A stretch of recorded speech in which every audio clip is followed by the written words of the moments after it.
Okay. I'm just here a little bit early to see if you can see and hear me.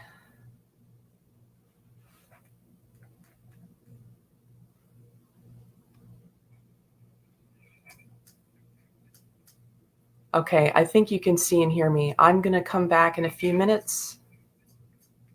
Okay, I think you can. Okay, good. All right. So I'm not going to start until, a few minutes before 11. So I'm just leaving the camera going. But if you can hear me, if anybody is here early, if you can hear me and see me, just let me know.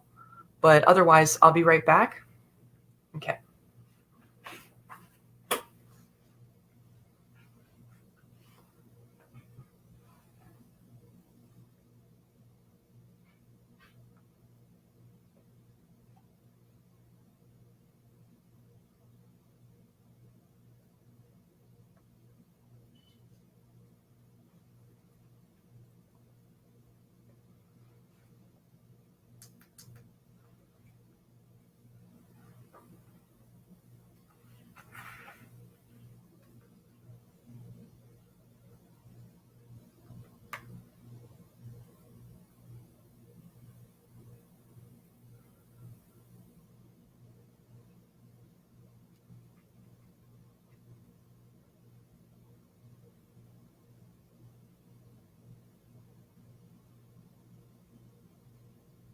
Oh, great. Corazon, thank you. I'm glad you can see and hear me. Thanks for being here early. I'll start things up in, I don't know, probably about 8 to 10 minutes or something. Thank you, though. I really appreciate that.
Good morning.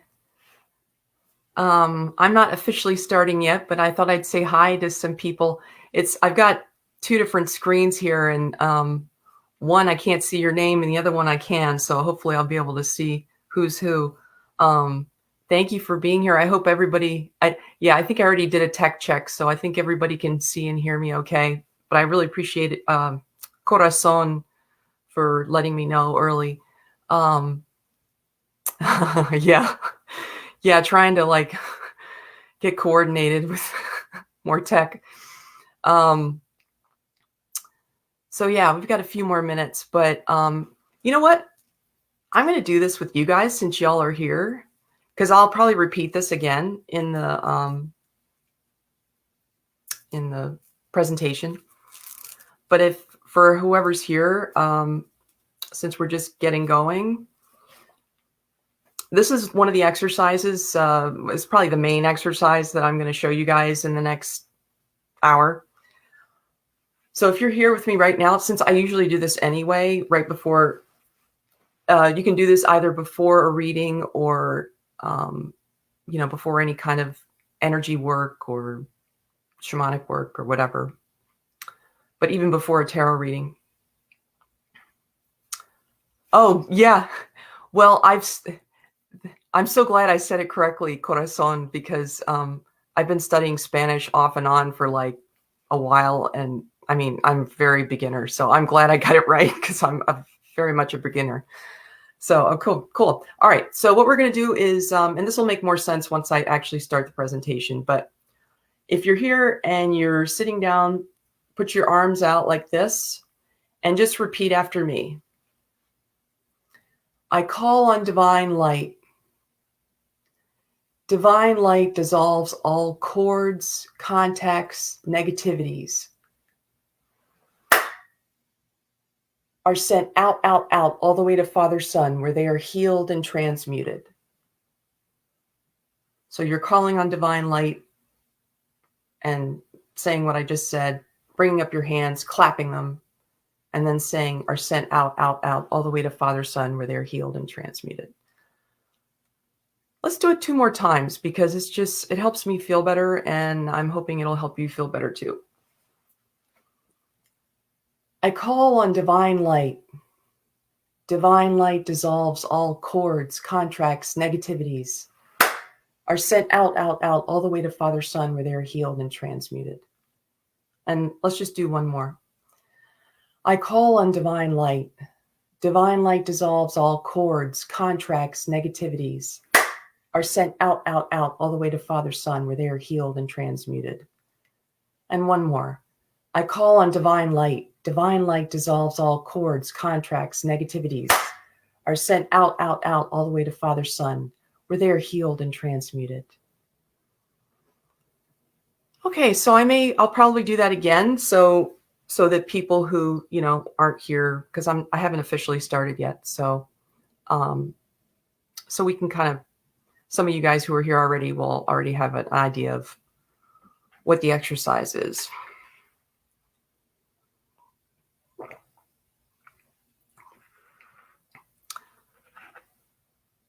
Oh, Rebecca, that's interesting. You do something like this when you're getting ready for a communication session or energy work. Yeah, it's good to see you, Rebecca. It's been a while. Nice to see you again. And I remember, I think you said, yeah, I remembered you work with animals. That's really cool. That's neat. Let me see. Good to see you, Christina and Josephine. Good morning. Rebecca, good morning. Angela, Corazon, Betty. Wonderful. All right, let me just take a couple more sips here.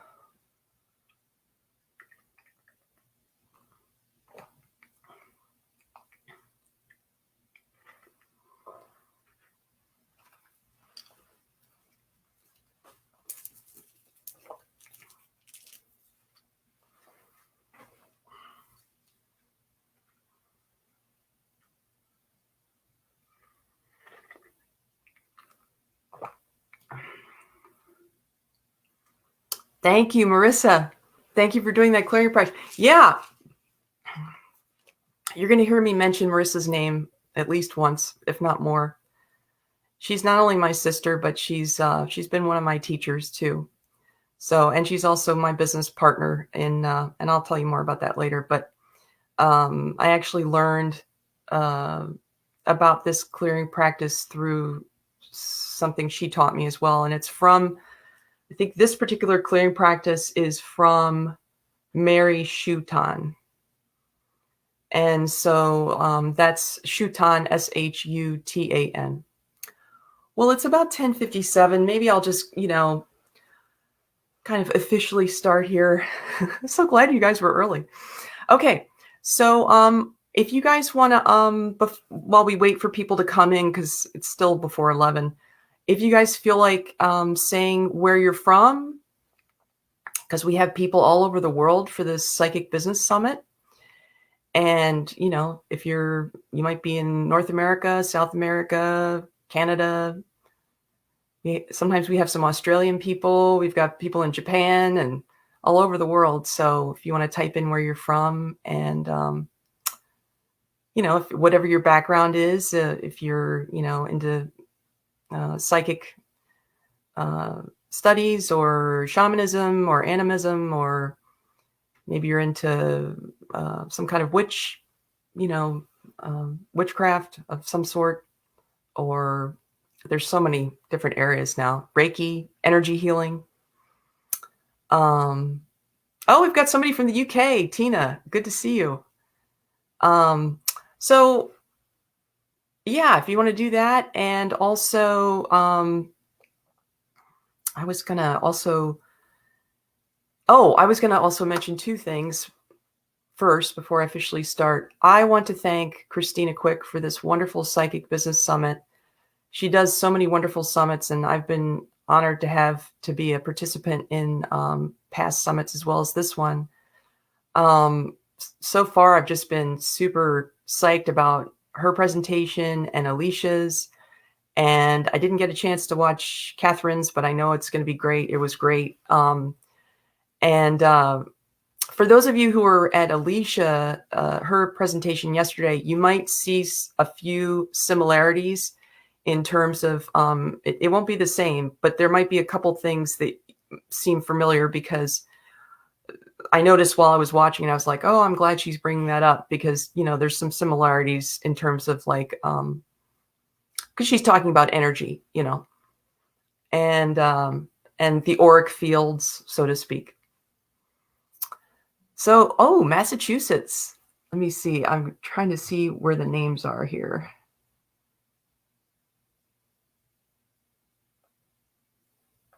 Oh, thank you, Christine. I'm glad you like the pink.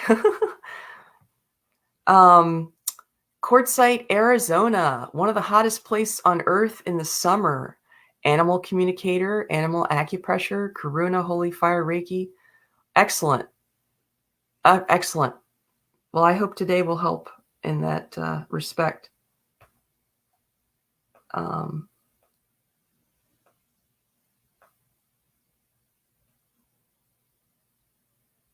Josephine, Tina, Rebecca, wonderful. Yes, and thank you, Christina, and thanks to all the guests who are going to come up this week as well. So it's 11 now. I'm just going to go ahead and start because I know people will still be coming in, and that's fine. So yes, thank you, Christina Quick, for this wonderful Psychic Business Summit. And thanks to all the guests and the presenters who have already presented and the ones that are coming later today and through the week, all through the week, through Friday evening, I believe, or Friday afternoon.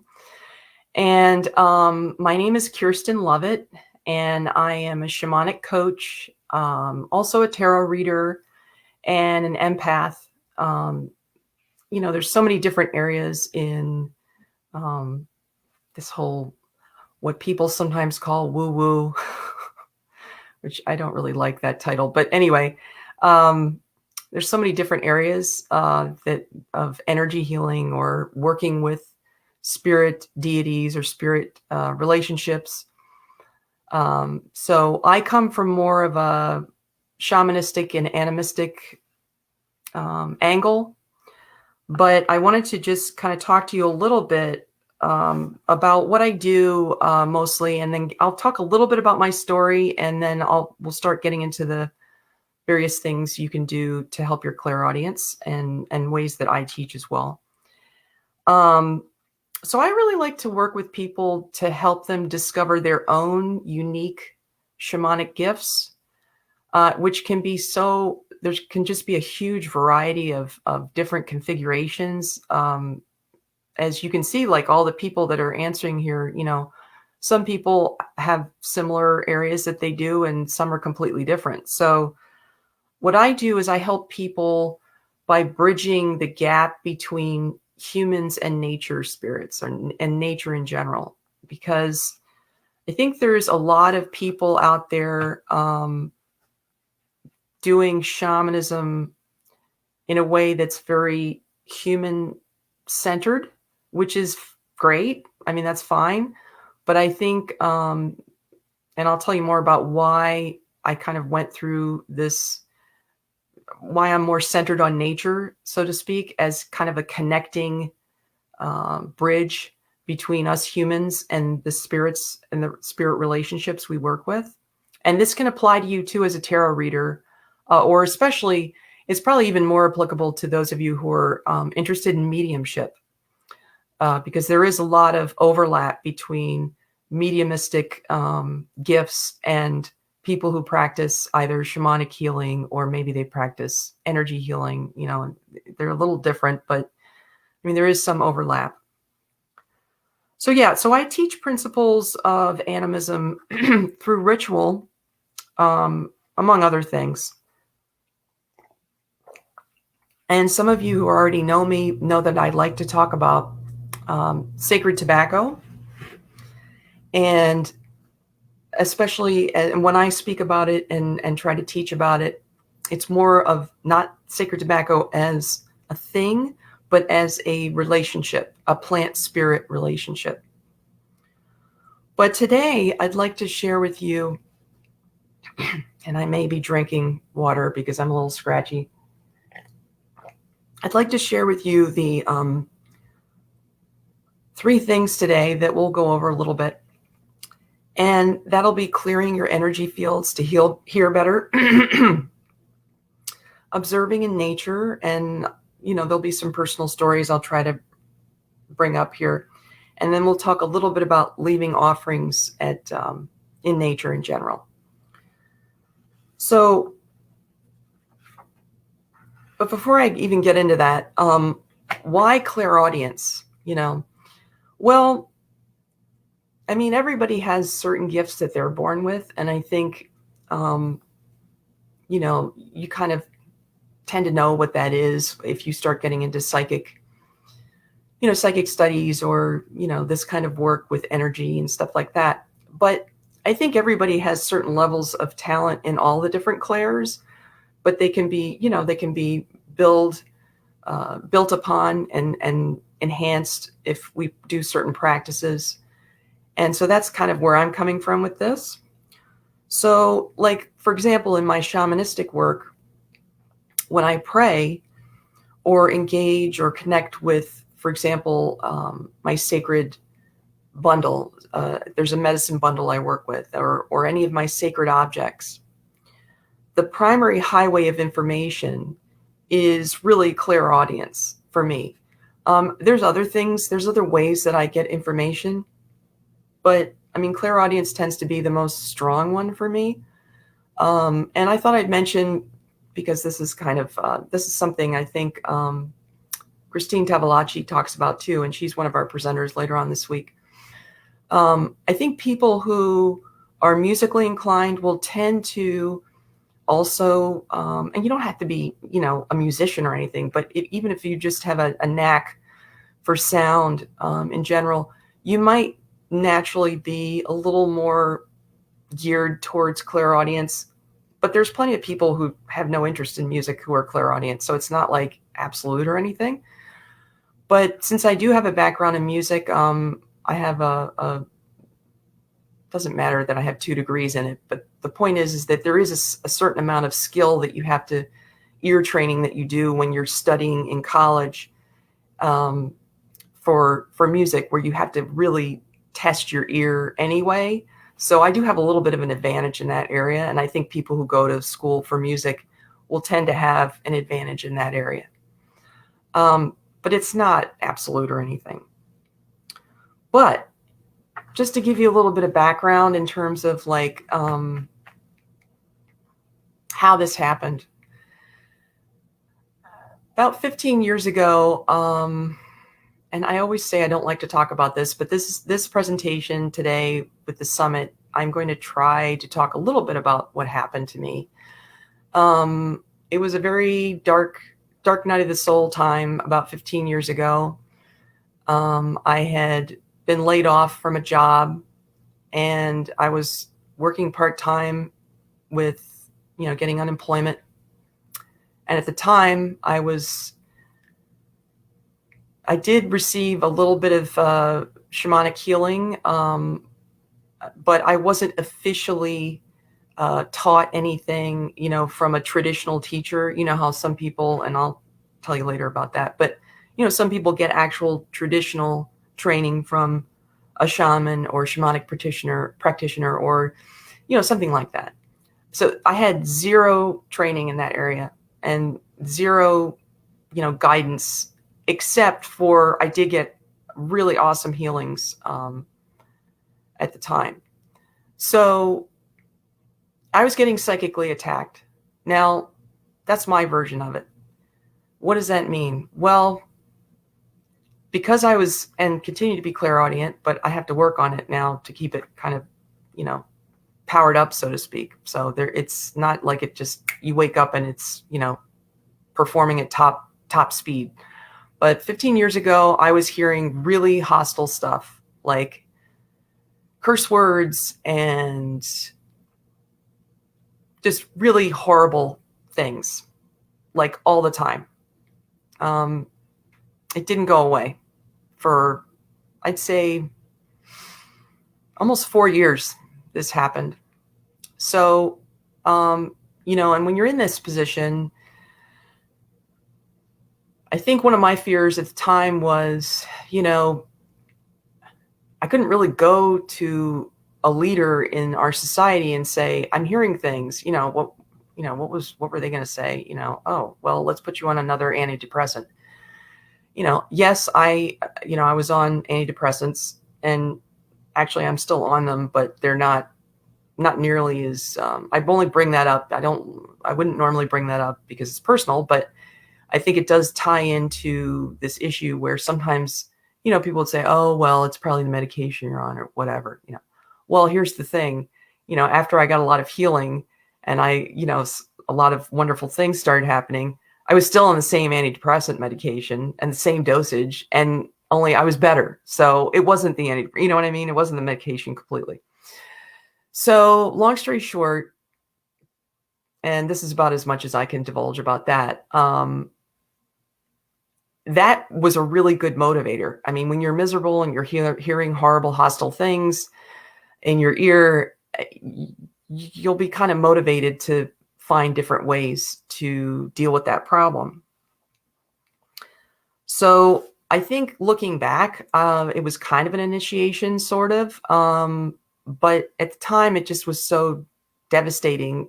I just wanted to stop, really. And again, I heard these foreign entities that would say things to me that were very hostile, and I had a lot of resources that I could, in terms of like different things I could do that were kind of what some would call witchy. Like I would try to do like certain kind of essential oil baths to clean my aura, or like I think I started getting into smudging at that point with certain kinds of incense. But I didn't know anything about tobacco. I was just a what I call a commercial smoker, and I was smoking, but I didn't know anything about sacred tobacco at that time. But I did have a clue about, like, kind of just naturally had a clue about just sacred smoke made me feel better. Also crystals were really key. Like I would just go with my sister to these rock shows or gem shows, and we would just kind of pick out crystals and, kind of collect them, over a period of time. And for a period of time, I would even put them on my body and I would feel better after that. So it was a lot of like trial and error. And I just noticed that I felt better, but where I really felt better and just really noticed like a huge impact was when we went to local, because I'm in Florida, we went to a local burial mound. Now, bear in mind, when I say burial mound, we didn't they're inside of a public park, and we would go maybe like, I don't know, X amount of feet away from it. So you're not like, on top of it or anything. You're just near, maybe so many feet away from it. And what we would do is I wasn't initiated into anything at the time. I took a t-shirt, an old t-shirt, and put some stones in it and went with my sister there. And that was my medicine bundle, a t-shirt with some stones. And I still had really powerful experiences there. And this was all happening at the same time that I'm having these horrible things being said to me. Okay. I mean, it's not like it's happening every minute of the day. Okay. But I'm saying it would come and go. It was like intermittent. But I was having these really wonderful experiences too, where I would go to, like I said, these mounds, which are usually inside a public park. And I remember one instance in particular where we were near a tree that was very old, and it was surrounded by a bunch of other trees, but you could tell it was kind of a central tree. And I had the t-shirt with the medicine bundle, with the stones in it, and I had it on the ground with me. And I remember as I kind of sat there with it and just breathed in and just felt the earth, all of a sudden I could see my grandfather coming up the pathway that I was on in this park. And behind him were a bunch of people. Now, granted, I'm from a European background, obviously, but I live in North America. So I'm an immigrant here. But what I saw was him and a bunch of other people behind him. And I didn't really see them all clearly, but I heard them say, "Someone who remembers the old ways." And I'll never forget that. I mean, that was just this just blew me away. So it was bizarre to me to have these horrible things happening at the same time that I'm having these amazing, like, just illuminating experiences. And connected even to some ancestors. Considering my ancestors are not technically from this land. So, it went on from there. And I had other experiences. Like, I think the one that I would like to remember to tell you about is this was actually at a different park, but not far from the park that I was just talking about, maybe about 40 minutes away, something like that. And they're both very beautiful places. There's, lots of pine trees and oak trees and beautiful creeks and stuff like that. And I remember I was in this one area that was kind of it wasn't like hidden or anything, but it wasn't exactly in the main thoroughfare where a lot of tourists go and a lot of the public goes. So it was kind of off the trail a bit. And I remember we were standing near this couple of really old trees. And I went over to this one tree, and I guess one of my feet was kind of on the root of the tree, like on the ground where the roots kind of came out of the ground. And to this day, I have never had this happen again. I don't know if I'll ever have it happen again, but I literally heard the tree say to me, "You're standing on me." I mean, and I was like, "Oh," and it was a very deep voice. It was like, it was almost like, what it sounded like? A little bit like if you've seen the Lord of the Rings, the first Lord of the Rings, Fellowship of the Ring. It was kind of like the Ents. That very low, very gruff, but kind of like an old man gruff, like he's a little bit cranky, but he's not going to hurt you, but he's not exactly thrilled about you standing on his foot. That's what it reminded me of. But I remember at the time when I heard this, you're standing on me. I just was like, wow, okay. This is really something, and of course it made me interested in what was happening. Why was this happening all at the same time? Just very strange. So getting back to the continuous, onslaught of negative energy, I also turned, like I said, to sacred smoke and smudging, mostly in the form of incense. I think at the time I was using, I think I might have been using mugwort and maybe a little bit of sage. But I was using a lot of Palo Santo because I was familiar with Palo Santo at the time.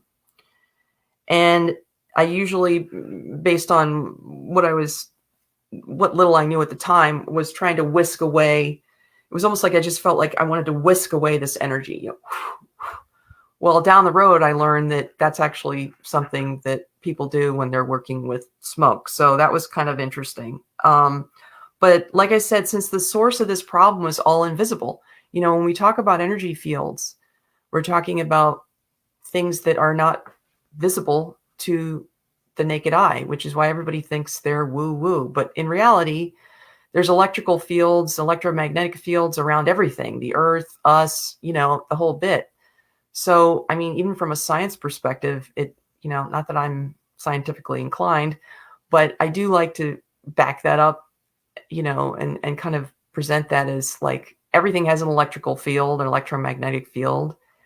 And why wouldn't this happen, even if you can't physically see it?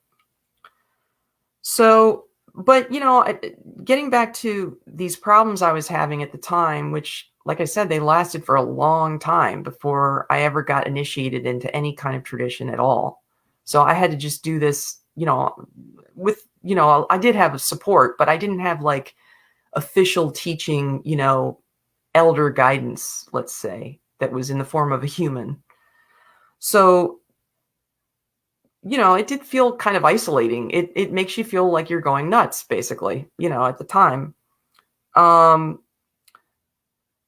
And so really, to kind of not feel like I was going insane, heading out to these nature walks with my sister especially was just super, super therapeutic. And I think it was not just helping me mentally or, emotionally. I think there was something energetic happening. Like I was probably cleansing myself by going out into nature, which those of you who knows, I know Alicia mentioned this yesterday about forest bathing.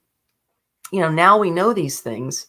Even you can look up articles on the internet about forest bathing and, um, earthing or whatever you want to call it, And so people know that this helps not just your mental state, but I think it also helps your energetic fields too.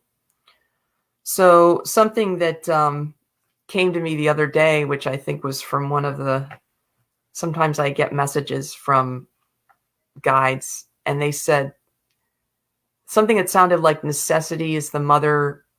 We know necessity is the mother of invention, but I felt like necessity is the mother of reconnection. And so reconnection, the time that it's been, in some cases, it depends on where you're from and what your background is. But let's face it, most of 21st century Earth culture, people living on the 21st century Earth right now, only about 5 to 10% of them are probably practicing traditional ways that are animistic. And that means, let's say, I'll be generous and say it's 10%. That means 90% of us globally need to reconnect with not just, getting out and it can take the form of, it doesn't have to be always getting out into nature. I mean, that is a big part of it. And I think, I have to try to do that every day because it's really important. But also there's some inner work that happens with it as well as like a spirit relationship. And that's sort of what I like doing with people.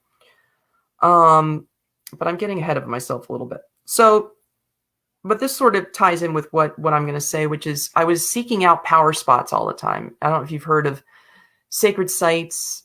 We think of sacred sites like, Machu Picchu or Chichen Itza or Stonehenge or, the pyramids of Giza. There's a ton of them, many in North America too. Bighorn Medicine Wheel and, all the mounds that are all over the place, the mound culture. But sometimes this sense of animism can come through movies and music too, which is something I like to bring up because that's how it happened to me. Like at the same time, I was having these experiences where I said before, simultaneously I would, not literally at the same time, but maybe like a few days would go by after I've had this horrible hostile voice in my head from this foreign energy, which thankfully I don't have anymore. And then I would have these awesome experiences in nature that were just so cool. And then I'd go to a movie and I wanted to bring up this particular movie, if you've seen it, because it was very much in the theaters at the time. If you've seen the Chronicles of Narnia, Prince Caspian movie, I think it came out in 2008 or so. And I think it was the second in the series of Chronicles of Narnia movies. And there was that scene where Liam Neeson is the voice of the lion, and he's talking to Lucy in the forest. And you can see the trees with their leaves kind of just moving around as if they're, humans. And I don't know what it was with that movie. It was at the Dollar Theater at the time. I went to see it like many times. And I just loved watching the trees moving around like they were humans. And it just really spoke to me, and I think that ties in. I'm not literally out in nature when I'm having this experience. I'm in a movie theater, or you could just as easily, of course, now I watch movies at home. But, and sometimes you can have kind of like a extrasensory psychic experience, if you will, or a heightened consciousness experience while watching a movie, or listening to music, depending on what it evokes for you. So I thought I'd get into, hold on a sec. I know I'm talking a lot, like really fast and quickly, so I hope I'll catch up to your comments. I'll try to get to them throughout the presentation, but I'm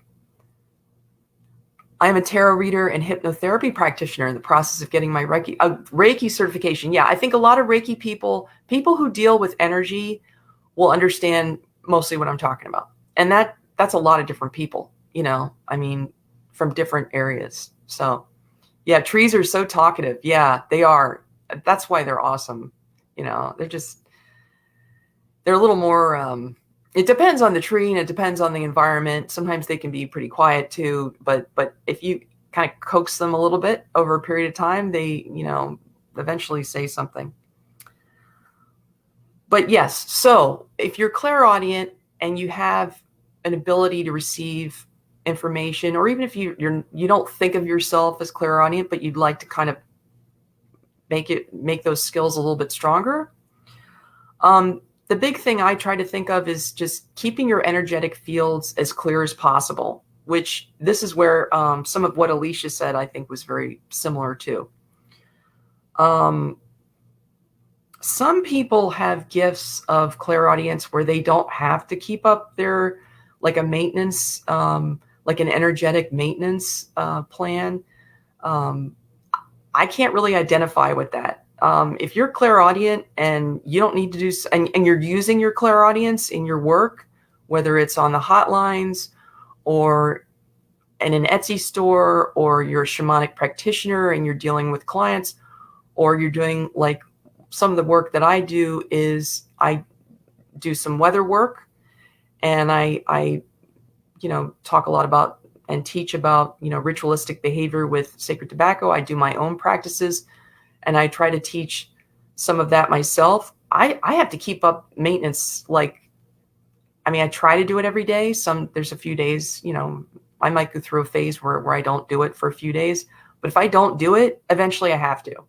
So I can't really identify with people who are like, yeah, I use my clairaudience all the time and I never have to clean it. Well, okay, great. So I don't really know what that's like. So, and I like to use this analogy, like it's kind of like an athlete or a musician or an artist who's really serious about their gifts and about their, if they're doing this for a living. If you're a professional athlete, you got to keep your exercises up, or your training up, or you got to have a coach or something like that you're doing, like tennis, for example. It's almost unheard of for a professional tennis player, even if they're number one, to not have a tennis coach. So, and the same goes for professional musicians.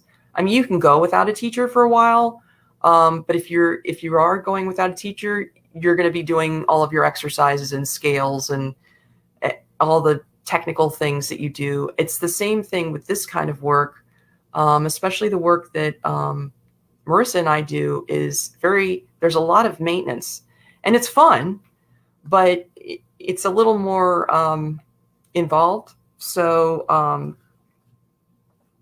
but it does help strengthen things.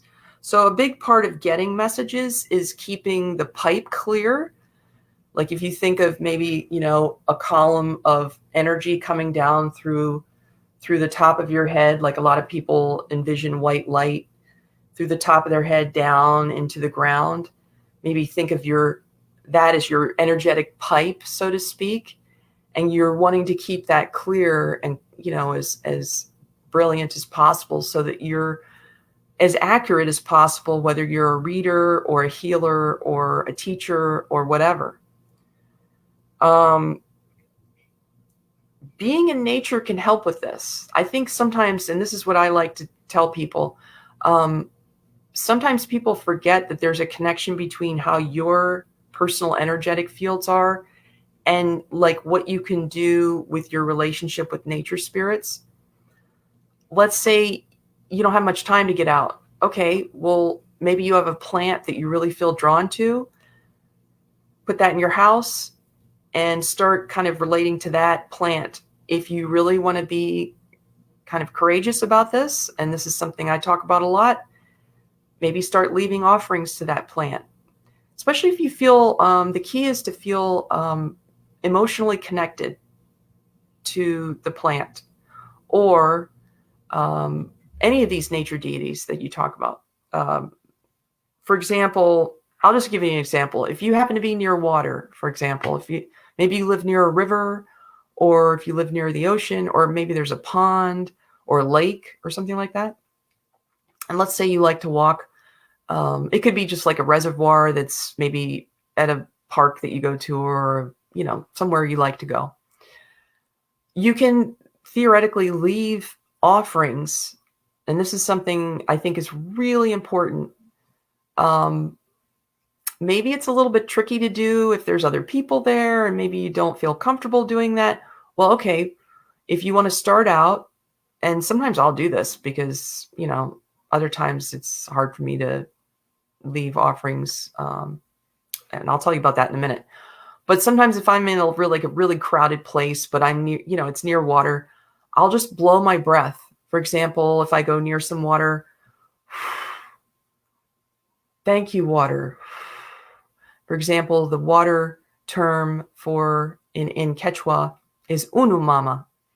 And so I might say, gracias, unu mama. And what happens is, the reason I bring this up is if you can set up some kind of regular practice, a behavior, ritualistic behavior, while you're on your walks outside.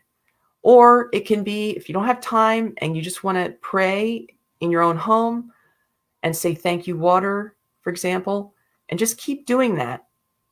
Try to do it as frequently as possible. If you want to really go for it, every day. If that's too much, start off once a week. And eventually, because all of these, people say, the earth is a sentient being, but I don't think people realize the earth really is a sentient being. The water really is a sentient being. The trees really are, they really mean that. So if you're sending out a transmission of your thanks or your love for these beings, water, plants, etc., they will eventually take notice of that. And then you might notice that when you're in nature, your clairaudience will start to improve. I'm kind of putting together a lot of things that happen over a long period of time, but it's totally worth trying out and seeing if that's something that might work for you. I think there are variations of it and probably, stronger ways to make it more personal for you. You may not be a water person. Maybe you're more of a rock person. And you could just as easily do that with your stones. You could take your stones with you on your walk. I do that all the time. I bring stones with me on my walk. And maybe I hold on to them while I'm thanking whatever deity, or maybe it's a tree that I associate with a certain spirit that I'd like to get to know. And you can integrate these things, in a variety of ways. There's a ton of different ways to do it. But basically, it's like a conversation. You're trying to build a conversation on an energy level with nature spirits. And in return, I hate to make it sound like it's a bargaining chip, but it does kind of work out that way, where in return for that, you will receive messages which I think are clairaudient, And it's kind of like an expanded circuitry. So it might take whatever your abilities are right now and maybe enhance them a little bit more,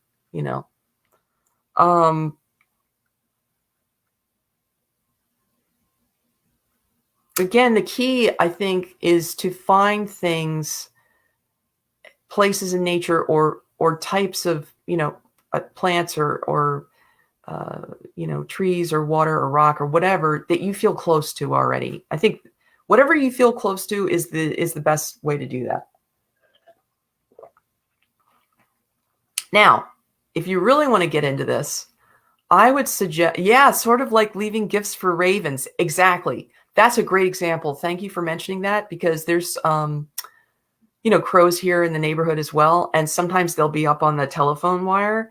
And sometimes if I hear one, I might take a little hair from my head and say, thank you, Raven. If I would like to think it's Odin, I might say, thank you, Odin. Hail, Odin. I forgot to mention, I'm also a student of Nordic heathenry and Nepali shamanism. I say that I'm a student because I'm not. I've only been studying those things for a couple years, but I did want to mention that. So,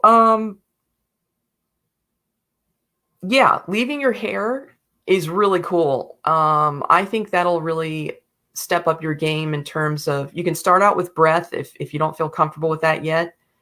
Work your way up to hair. It doesn't have to be like massive amounts. I know, sometimes it's depending on what your hair situation is, it might not be feasible. There's other things you can do. You can do water, or, there's other types of offerings, grains. Some people like to offer like a cracker or something like that. It's probably better to do that near your house, in your own domicile area, because, you don't want to, like, it's a tricky thing with property and stuff like that, and public property, that is. So, but I think this is kind of like a signal to the nature being, they take notice. Believe me, they will. And it might not happen on the first day, in fact, it probably won't. And if it does, you're really lucky, because it didn't happen to me on the first day. Believe me, it took quite some time. But it won't take as long as you think it will. Plus you'll just start doing it, and it'll just be like visiting a friend, or your grandmother or grandfather, or a beloved aunt or uncle or cousin or whatever. It's something kind of fun. I wanted to go over this, and those of you who were here before 11, we already did this, but let's do it again. So this is one way, and I want to these are some I'm going to actually go through a couple different exercises that you can do that I've learned from various people. One of them is, some of you already did this with me, but let's do it again. So we're going to put our arms out, and this is, I'll tell you, for tarot readers, before I do this, actually, let's say you're getting ready to do a tarot reading or a mediumistic reading. And I don't know how some of you guys do your, to make sure you're like on pace or accurate. I do this thing where I just shuffle the cards and say, am I on pace with the cards? And whatever card comes up, I can tell from the card whether I'm in a good space to be accurate. So you may have your own way of doing things, but let's say I get a card when I'm getting ready to start a reading, and I get a card that I don't really like very much, that kind of signals to me, your fields aren't exactly tip top right now. This is what I do to clear my fields. And I swear to Goddess, it works. At least I've had 9 times out of 10, it's worked, where I've done this exercise after getting a not so great card, done the exercise, shuffled the cards again, got a much better card, if not an awesome card that says, yes, you are on pace to do a reading, so that you're accurate. So this is really good for tarot readers or mediumistic people who are, wanting to know, are my fields clear? Am I ready to do this now? All right. So we put our arms out and we say, I call on divine light. Divine light dissolves all cords, contracts, negativities, are sent out, all the way to Father, Son, where they are healed and transmuted. So I'll do it one more time so you get the gist of, we're calling on divine light, we're clapping our hands, and we're clearing out all those, energies, cords, attachments, etc. Okay. And we're sending them out to Father, Son to be transmuted. Okay. I call on divine light. Divine light dissolves all cords, contracts, negativities, are sent out, all the way to Father, Son, where they are healed and transmuted. And then if you decide to sign up for the free gift, which I'll tell you about that shortly, There's a few more steps. That was actually a Mary Schuton exercise. But there's another step. Let me tell you about the first couple chakras so that you can get a gist of them. This is a Cindy Dale exercise. Some of you might know who she is. So let's say you do your cards. They give you a weird card and you're like, oh, I don't like that.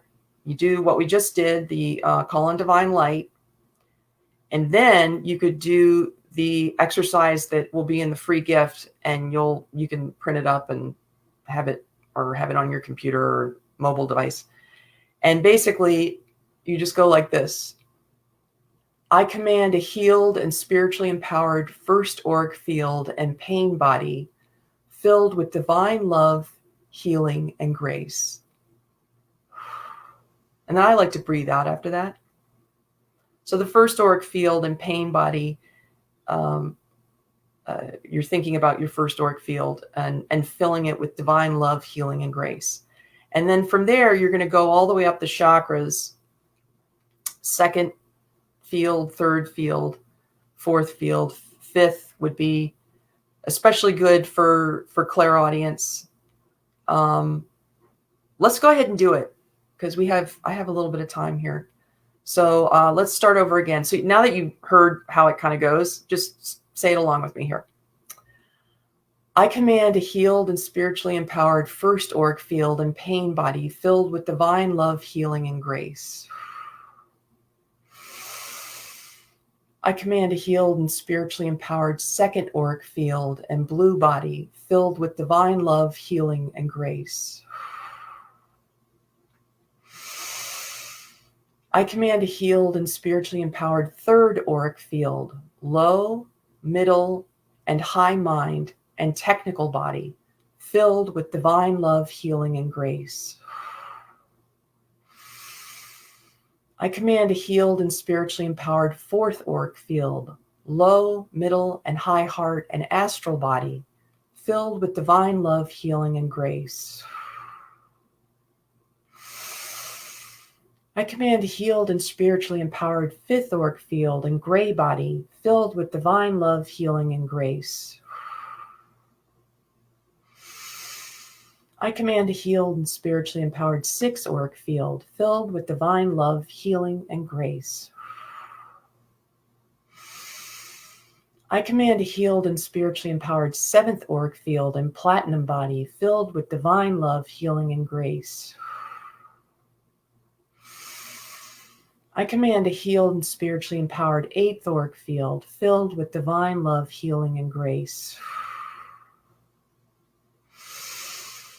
I command a healed and spiritually empowered ninth auric field filled with divine love, healing, and grace. I command a healed and spiritually empowered 10th auric field, destiny body, etheric body, vivaxis body, Christ body, dream body, tar body, filled with divine love, healing, and grace. I command a healed and spiritually empowered 11th auric field filled with divine love, healing, and grace.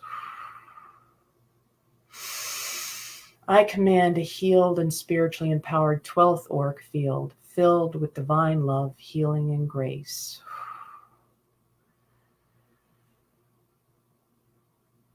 That's a good question. May I ask why just the Father and Son, Father, Son? Well, it's Mary Schuton, and I'd have to look up the book, but I'd have to guess that maybe she's thinking of, maybe it makes me think of maybe a Native American cosmology, which is maybe Father Sky, maybe. I don't know because it's her, her prayer. But I'll try and get back to you. That's a good question. I've thought about that too. You could just delete Father if you want, just send it out to the Son, Yeah, I don't think that's like a huge, deal breaker.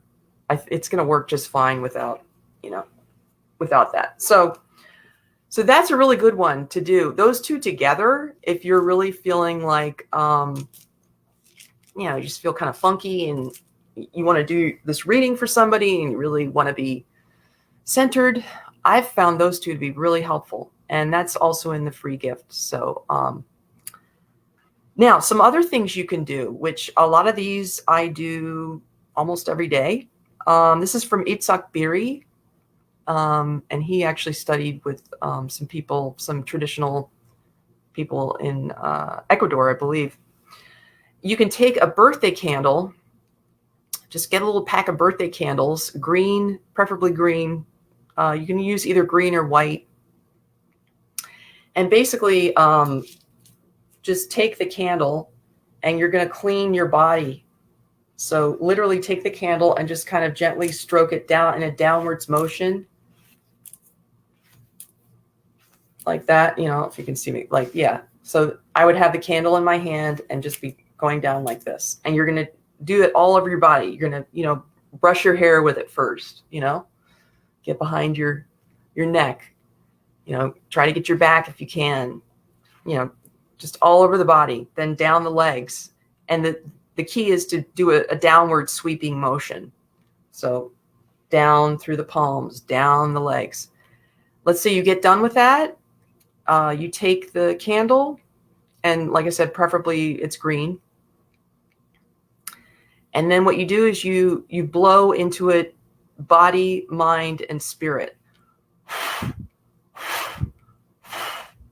And then you light it. And you want to make sure it burns all the way down. And it's a birthday candle, so it shouldn't take more than 10 minutes tops, That's really effective. Yeah, green color. I do that almost every day. It tends to be, there's maybe some days I can go without doing it, but I think the more you work, whether you work on hotlines or you work with people online, or you work with people in person. Oh, and after that, it's a good idea to take some kind of moon water or agua de Florida, if you have it, or some kind of fairy spray, and just spray the palms of your hands.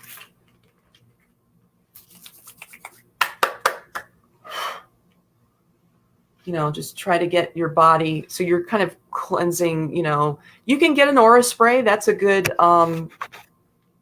thing to have too. But you don't have to. You can just take some water, set it out during the full moon, charge it up that way. That works great. I have a 4-inch candle. Is that okay? Oh yeah. Yeah. 4-inch candle. That's great. You can even use something that burns all day. It's more convenience than anything else, birthday candles or 4-inch candles, something short like that. That's totally fine. As long as you're, for safety purposes, you want to make sure you're there while it's burning, obviously. Another thing I do is, I always clean my hands and altar with Florida water and pray before a tarot session. Great. Awesome. Yeah. You can't go wrong. You really can't go wrong with that. That's super. Florida water, 1800 cologne. Let me see. I have the bottle over here. You guys have seen this before. I don't know if you can see that. Whoops. Let's see if I can get that. Turn that a little bit. There we go. That's Murray and Landman. You don't have to get that brand. I'm sure there's other ones. But that's the one that I think I got this. You can get it anywhere online, Etsy, whatever. I'd almost recommend going to an Etsy store over anywhere else. At least you're supporting small businesses that way. So, and I wanted to mention, so we talked about the candle cleanse. We went through the exercises you can do. And these are like strengthening exercises so that you can hear more clearly, in my opinion. They clean the aura. They strengthen the aura. You can also, a lot of people, which I love this, that everybody's talking about salt baths or salt showers. Salt's great. Put a little Himalayan salt and some water, and, have a salt shower when you take your shower. That's awesome especially for your, I remember Alicia mentioned different kinds of salt and minerals and electrolytes. And I think we all know about electrolytes being great for us in general, in our internal bodies. But I think sometimes, and I forget this too, that electrolytes and salt really help the energetic fields too that are invisible, you know. Salt's amazing, you know. Oh, yes, but this is the other thing you can do too. And I do this after, especially to disconnect from any kinds of energies. If you're doing energy healings with people or readings with people and you still feel kind of connected to them and you want to disconnect, black stone in your right hand. This is another tried and true. Hold the black stone in your hand. If you can do 10 minutes, that's optimal. And you probably will feel heat in the hand with the black stone that you're holding. Usually like an obsidian, a black obsidian is really great for that, because that's basically taking all of the energy out. And then when you get done with that, spray, you know, with whatever you have, your Lago de Florida or your moon water or whatever it is, spray the stone and then spray yourself. You know, it's good to have palms, you know, a downward motion, down the body, down the legs, you know. Sometimes you can spray over your head if you feel like that's necessary, or specific spots on the body if you think that that's, and I haven't even talked about rattling. That's something you can also do too. Rattling, let me just make a sidebar note that rattling, while it does induce trance states, which is very important too, but I think you could even just start, if you get a rattle, just, you know, you don't have to make your own. You could just buy one if you want. And just kind of get to know your rattle a little bit. Maybe just shake it for, you know, a couple minutes and just see if you can notice any kind of messages you might get clairaudiently, because I think sound things, this is the whole reason why, you know, heightened perception, psychic perception is inducive to sound in general. So sound and sound are going to, you know, especially a rhythmic, you know, if you have a drum, you could do that too. You know, just try to do it in your own home so that you're, you know, don't do it while you're, you know, operating machinery, you know. So bells, yes. Yes. Thank you for bringing that up. Bells are great. I have a Tibetan bowl over here. If you have a crystal bowl or a Tibetan bowl, if you little, I think they're called tingcha bells, or any kind of bell, just even a little thing, you know, a little bell that's just for ringing. Any kind will work. Yeah. In fact, a lot of traditions use that still. The Karo use bells, and we know a lot of Asian shamans use bells too. So yeah, small bells are great. If you don't have a rattle and you want to get started on this right away and you don't have the money to buy a rattle, get some matches. Those are pretty cheap. And just use that. That's a great rattle. In fact, I was taught this by one of our patrons in our Patreon, which I think I need to start wrapping it up soon. I'll tell you about that. But so yeah, you use at your altar. Good, good. Yeah, I think the key thing is to not worry about whether you have the proper thing, and just try to do something. If you have, you know, if you have a matchbox and you want to use that as a rattle, do it. I used a t-shirt before I ever had a medicine bundle, you know, for like 4 years, and it was great. It worked fine. Now, of course, when I was lucky enough to get a proper medicine bundle, that works better, obviously. But I mean, it's not like, you know, I can't forget the 4 years time that, and that's why I'm trying to honor that time and talking to you guys about this, because I mean, sometimes the things we learn on our own and with, you know, people we try to learn from before we get official training, sometimes that's just as powerful as, if not more powerful than the official training we get later. which is why I keep sourcing from it myself when I talk about some of the experiences. Oh, yes. What about a seasoning bottle? Yeah, that would work. And anything that makes noise, anything that's got something in it. Yeah, that would be great. If you have a bottle that has some kind of, object in it. Anise. Yeah. Perfect. Dry gourd. Perfect. Yeah. I'm looking forward to expanding my rattle collection. So let me just tell you a couple of things about what I'm doing. If you want to connect with me, first off, I hope you'll get the free gift. I'll put it on I think I put it on the notes, but I'll pin it in just a second. It does have some of the exercises. It also has a free video from our Patreon collection called How to Shamanic Journey to a Tobacco Spirit. So basically, it's to kind of introduce you to the sacred plant spirit of sacred tobacco.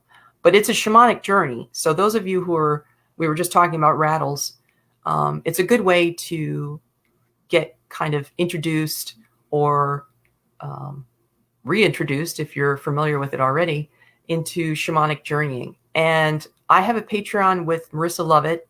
We co-run it. We've had it for 5 years now, and we have a really awesome group of people. And we're very honored. Some people are, including Christina, are patrons, and we're very appreciative of all our patrons. There are varying different levels that you can, enjoy. If you just want to check out the $1 level, you'll get one video, a live stream per month. The $5 level is, I've been really interested in talking about that the most because I think people need to be in ceremony right now. And I'm an online person. I do most of my activities, even non-business activities, online. And I think it's very viable to have a ritual online ceremony with people we do it through Zoom. I mean, there's other ways we could probably do it, but we've had so many different kinds of ceremonies that are really, really, they're not only fun, but I think they're very healing in different ways because both Marissa and I, we kind of covered different areas. She's done some fire ceremonies recently that were super powerful in August. That was amazing. And they were simple too. For example, I can't make a fire. I mean, I guess I could, but it's really hard for me to make a fire outside my apartment building. So I have to do it inside. And so some of this comes down to convenience and time and scheduling. And it's just easier for me to have a fire ceremony indoors with a candle and some other objects. And Marissa was able to do that in a way that was super easy for me. And it's very effective. So that was one thing we did. I've been doing weather ceremonies where we honor the elements. You got a little bit of a taste of that when I was talking about thanking the water. But we work with the rattle.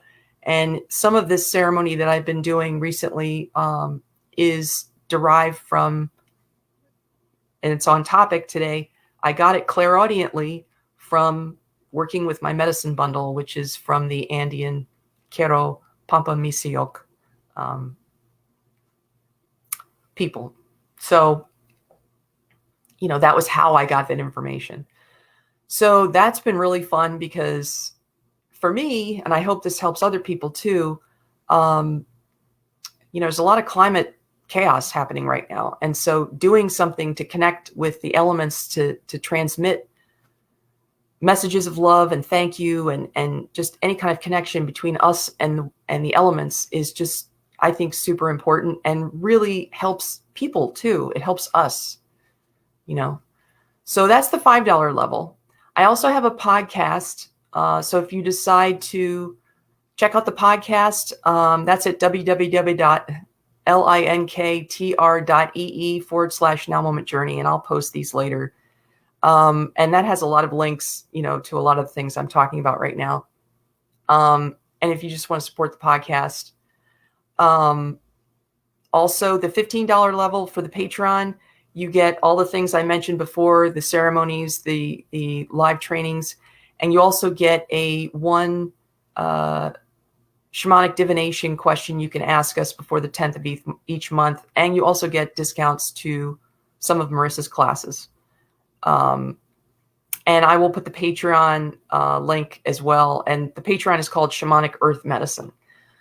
So, and Marissa does a lot of training on shamanic journeying and as well as Nordic animism. I'm starting to get into the runes, so I will probably start teaching a little bit about runes and weather. Obviously, sacred tobacco is a huge priority of mine, and I think that I try to spread throughout the Patreon because I think it's a great vehicle. I also wanted to mention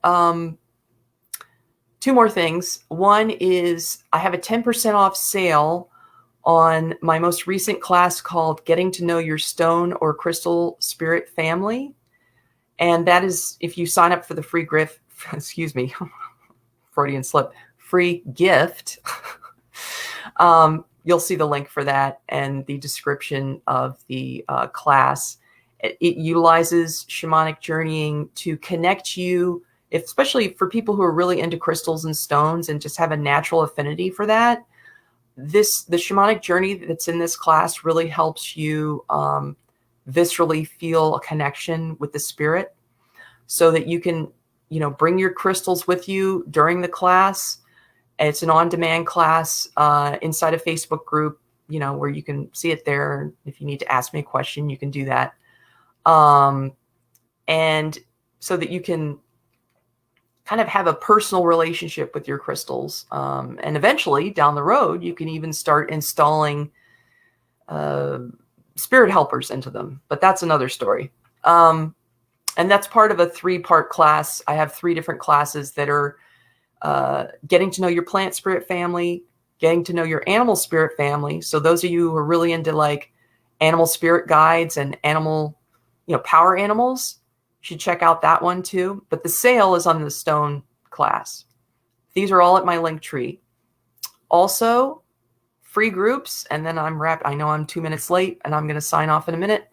I've got 2 free groups. I co-sponsor with Marissa Animistic Earth Medicine, and then I have a free group of Nordic Animism that really focuses on the ritual offerings that you can make in the Nordic and somewhat Northern European pantheon, if you will.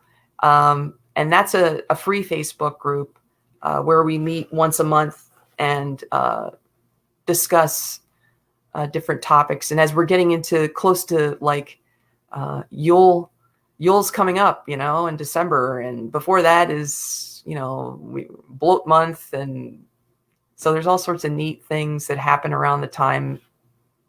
Everyone's familiar with Halloween and All Saints Day and all that stuff. But this is, so we talk about that sort of thing. I'm going to wrap it up. I know I went late. Sorry about that. Thank you so much, everybody. Thank you, Christina. And I really appreciate everyone coming out today. And I love all your comments. I will definitely respond to them. And I hope to see you soon.